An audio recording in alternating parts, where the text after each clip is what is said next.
बिस्मिल्लाहिर्रहमानिर्रहीम। अस्सलाम वालेकुम। इस मॉड्यूल में हम देखते हैं कि हम जो फिगर्स और प्लॉट्स बनाते हैं उसके अंदर कस्टमाइजेशंस कैसे कर सकते हैं और उन प्लॉट्स को डिस्क पे एक्सपोर्ट कैसे कर सकते हैं। तो चलते हैं पाइथन में और ये मुख्तलिफ एग्जांपल से हम प्रैक्टिस करते हैं। पाइथन के कोड में हमने लीनियर स्पेस बनाया 0, 10 और 50 के पैरामीटर्स के साथ, और फिर उसकी साइन वैल्यू लेके हमने वाई एक्सिस भी क्रिएट कर दिया। अब हमने एक सब प्लॉट बनाया जिसका साइज 6/4 है। उसके अंदर हमने एक्स और वाई डेटा दे दिया, लेबल उसका साइन एक्स दे दिया, कलर उसका ब्लू दे दिया, लाइन विड्थ 2 दे। अब हम पहली कस्टमाइजेशन करेंगे और वो ये है कि हम एक्स एक्सिस के जो हमारे टिक्स हैं उनको सेट करेंगे। एक्स एक्सिस की जो रेजोल्यूशन होती है उसको हम टिक्स कहते हैं कि एक्स एक्सिस को कितने हिस्सों में डिवाइड किया जाता है। तो यहाँ पे जो हम उसको एक्स टिक्स सेट कर रहे हैं वो हम रेंज में सेट कर रहे हैं 0 से 11 विद स्टेप साइज ऑफ 2। लिहाजा अब हम एक customize resolution of the X axis दे रहे हैं और यही काम हम वाई एक्सिस के साथ भी कर सकते हैं। साथ ही हमने एक और कस्टमाइजेशन भी कर दी और वो हमने ये की कि जब हम एक्स एक्सिस पे जो हमारा नंबर्स का डिस्प्ले है उसको हम रोटेट कर दें पॉजिटिव 30 डिग्रीज पे। इस कस्टमाइजेशन से जो हमारे एक्स एक्सिस के मुख्तलिफ स्केल्स आ रहे हैं वो सारे रोटेट हो जाएंगे। एक और कस्टमाइजेशन जो हम कर सकते हैं वो है हमारे लेजेंड की लोकेशन।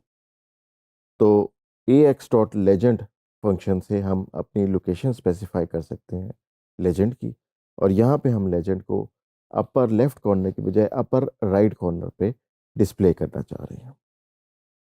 इसके बाद हम अपने ग्राफ के टाइटल सेट करके टाइट लेआउट में इसको डिस्प्ले कर देंगे। यहाँ पे हम ये देख सकते हैं कि हमने साइन वेव का प्लॉट बना लिया और उसके अंदर जो टिक्स हैं वो हमें उस तरह ही मिले 0 से 11 की रेंज में with a step size of 2। Second जो कस्टमाइजेशन हमने की थी कि हमने एक्स एक्सिस के जो लेबल्स हैं उनको रोटेट कर दिया। तो यहाँ पे जो रेजोल्यूशन है 0, 2, 4, 6, 8, 10, ये आपको 30 डिग्री रोटेटेड मिल रहे हैं।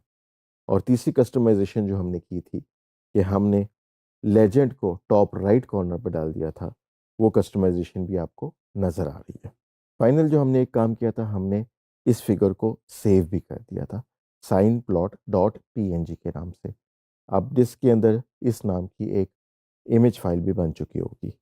तो हम डिस्क में लोकेट करके इस इमेज फाइल को चलाते हैं तो हम ये देख सकते हैं कि हमारा साइन प्लॉट जो है वो एक बहुत हाई DPI रेशो के साथ यहाँ पे फाइल में सेव हो चुका हुआ है। इस फाइल को सेव करते हुए हमने DPI 300 रखा था, यानी कि डिवाइस पॉइंट्स जो हैं पर इंच वो 300 है, जो कि बहुत ज़बरदस्त रेजोल्यूशन है।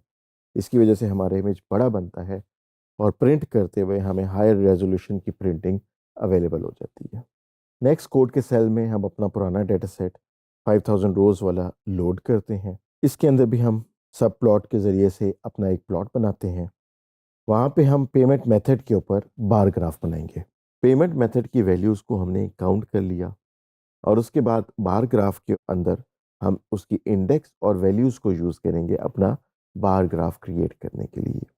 यहाँ पे जो है हमने टिक पैरामीटर्स जो हैं उसमें एक्स एक्सिस के ऊपर रखा और रोटेशन ऑफ एक्स लेबल जो है वो 45 डिग्रीज कर दी।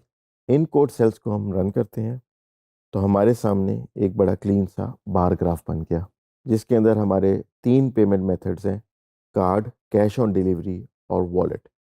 उन तीनों के ग्राफ्स बन चुके हैं और यहाँ पे वाई एक्सिस पे हमारे नंबर ऑफ ऑर्डर्स भी आ गए हैं। तो यहाँ पे आप देख सकते हैं कि हमने जो एक्स एक्सिस के लेबल्स हैं उनको रोटेट कर दिया है 45 डिग्री से। तो इस मॉड्यूल के अंदर हमने प्लॉट के अंदर 3 डिफरेंट कस्टमाइजेशंस देखी। पहली कस्टमाइजेशन ये है कि हम एक्स एक्सिस की रेजोल्यूशन को चेंज कर सकते हैं। दूसरी कस्टमाइजेशन है कि हम एक्स एक्सिस के लेबल्स को रोटेट कर सकते हैं। और तीसरी कस्टमाइजेशन ये है कि हम लेजेंड की पोजीशन को चेंज कर सकते हैं। इसके अलावा हमने ये भी देखा कि हम किसी भी ग्राफ को डिस्क में इमेज के तौर पे सेव कर सकते हैं। और डीपीआई से हम ये बता सकते हैं कि इमेज कितना हाई रेज़ोल्यूशन होना चाहिए। इमेज जितना हाई रेज़ोल्यूशन होगा, उतनी बड़ी इमेज जो है उस फ़ाइल के अंदर सेव हो जाएगी।